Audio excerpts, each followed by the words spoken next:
नमो भगवते वासुदेवाय।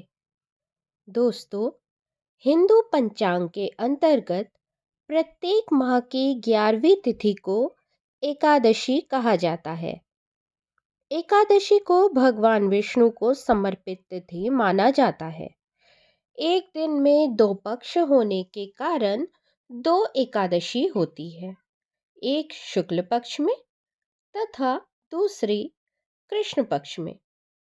इस प्रकार वर्ष में कम से कम 24 एकादशी हो सकती है, परंतु अधिक मास की स्थिति में यह संख्या 26 भी हो सकती है। दोस्तों, एकादशी के व्रत का संबंध 3 दिनों की दिनचर्या से है। भक्तों को उपवास के दिन, उपवास के एक दिन पहले तथा अगले दिन भी ये सुनिश्चित करना होता है कि पेट में कोई अवशिष्ट भोजन ना हो। भक्त एकादशी के दिन उपवास के नियमों का कड़ाई से पालन करते हैं और अगले दिन सूर्योदय के बाद ही उपवास का समापन करते हैं। एकादशी व्रत के दौरान सभी प्रकार के अनाज का सेवन वर्जित होता है। जो लोग किसी कारण एकादशी का व्रत नहीं रखते, उन्हें एकादशी के दिन भोजन में चावल का प्रयोग नहीं करना चाहिए। झूठ और परनिंदा से भी बचना चाहिए। विष्णु सहस्त्र नाम का पाठ करना चाहिए। तो दोस्तों, एकादशी के दिन आप व्रत रखिए अथवा ना रखिए, आप विष्णु सहस्त्र नाम का पाठ करिए और एकादशी के व्रत कथा का पाठ अथवा श्रवण अवश्य करें। एकादशी की व्रत कथा सुनने से पहले चैनल को सब्सक्राइब करना न भूलें और आप कमेंट में मुझे अवश्य ये बताइए कि मेरा ये प्रयास आपको कैसा लग रहा है। आप और कौन सी व्रत कथाएं सुनना चाहते हैं?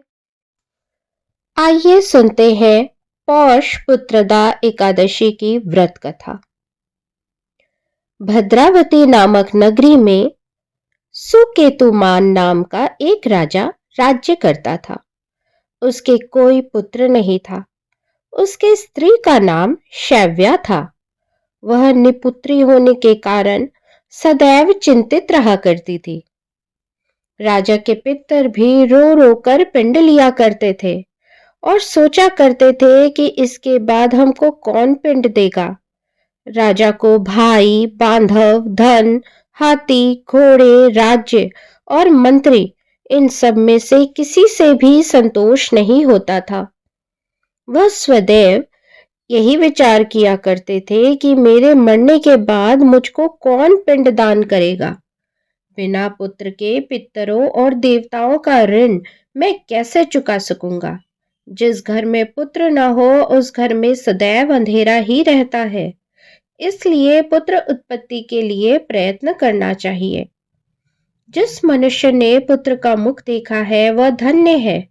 उसको इस लोक में यश और परलोक में शांति मिलती है, अर्थात उनके दोनों लोक सुधर जाते हैं। पूर्व जन्म के कर्म से ही इस जन्म में पुत्र, धन आदि की प्राप्ति होती है। राजा इसी प्रकार रात दिन चिंता में लगा रहता था। एक समय तो राजा ने अपने शरीर को त्याग देने का निश्चय किया, परंतु आत्मघात को महान पाप समझकर उसने ऐसा नहीं किया।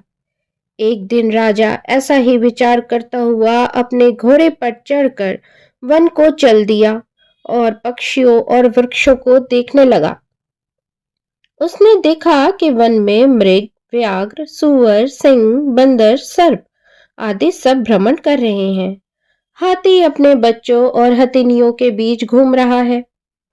इस वन में कहीं तो गीदड़ अपनी कर्कश स्वर में बोल रहे हैं, कहीं उल्लू ध्वनि कर रहे हैं। वन के दृश्यों को देखकर राजा सोच विचार में लग गया। इसी प्रकार आधा दिन बीत गया।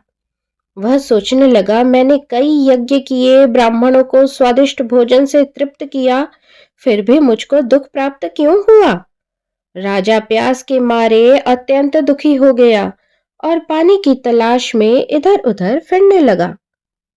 थोड़ी दूरी पर राजा ने एक सरोवर देखा।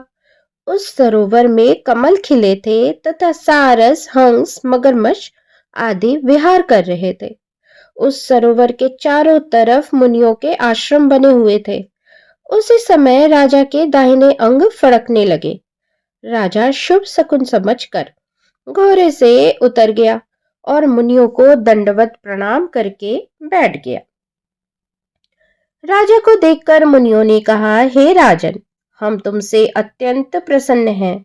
तुम्हारी क्या इच्छा है सो कहो। राजा ने कहा, महाराज, आप कौन हैं और किस लिए यहाँ आए हैं? कृपया करके बताइए। मुनि कहने लगे कि हे राजन, आज संतान देने वाली पुत्रदा एकादशी है। हम लोग विश्व देव हैं, इसलिए इस सरोवर में स्नान करने के लिए आए हैं। यह सुनकर राजा कहने लगा, महाराज, मेरे भी कोई संतान नहीं है। यदि आप मुझ पर प्रसन्न हैं, तो एक पुत्र का वरदान दीजिए। मुनि बोले, हे राजन, आज पुत्रदा एकादशी है। आप अवश्य ही इसका व्रत करें। भगवान की कृपा से अवश्य ही आपके घर में पुत्र होगा।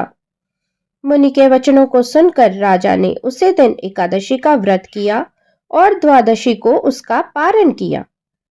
इसके पश्चात मुनियों को प्रणाम करके महल में वापस आ गया। कुछ समय बीतने के बाद रानी ने गर्भ धारण किया और 9 महीने के पश्चात उनके एक पुत्र हुआ। वह राजकुमार अत्यंत शूरवीर, यशस्वी और प्रजापालक हुआ। श्री कृष्ण बोले, हे राजन, पुत्र की प्राप्ति के लिए पुत्रदा एकादशी का व्रत करना चाहिए। जो मनुष्य इसका महात्म्य को पढ़ता या सुनता है, उसे अंत में स्वर्ग की प्राप्ति होती है। इतना सुनते ही धर्मराज युधिष्ठिर कहने लगे कि हे भगवान, आपने मुझ पर बड़ी कृपा की। पौष माह के शुक्ल पक्ष की एकादशी के विषय में मुझे बताया। इसके व्रत का विधान, विधि और इससे क्या फल प्राप्ति होती है, यह सब मुझे विधान पूर्वक बताया। मुझे पौष माह की शुक्ल पक्ष की पुत्रदा एकादशी के विषय में इसकी व्रत कथा भी सुनाई। लेकिन भगवान, मुझे पौष माह के शुक्ल पक्ष की एकादशी का महात्म्य भी बताइए। भगवान श्री कृष्ण बोले, पौष माह के शुक्ल पक्ष में आने वाली इस एकादशी को, जिसे कि पौष पुत्रदा एकादशी कहा जाता है, जो भी भक्त विधि पूर्वक इस व्रत को करता है, चर अचर संसार में पुत्रदा एकादशी के व्रत के समान दूसरा कोई व्रत नहीं है। इसके पुण्य से मनुष्य तपस्वी, विद्वान और लक्ष्मीवान होता है। आशा करती हूँ कि आपको ये व्रत कथा अच्छी लगी होगी। अगर आप चैनल में पहली बार आए हैं तो कृपया चैनल को सब्सक्राइब करें, अपने दोस्तों के बीच इस वीडियो को शेयर करें, अधिक से अधिक शेयर करें। व्रत कथा, पूजा विधि, समय, तिथियां सब जानने के लिए कृपया चैनल को सब्सक्राइब करें। हरिओम तत्सत।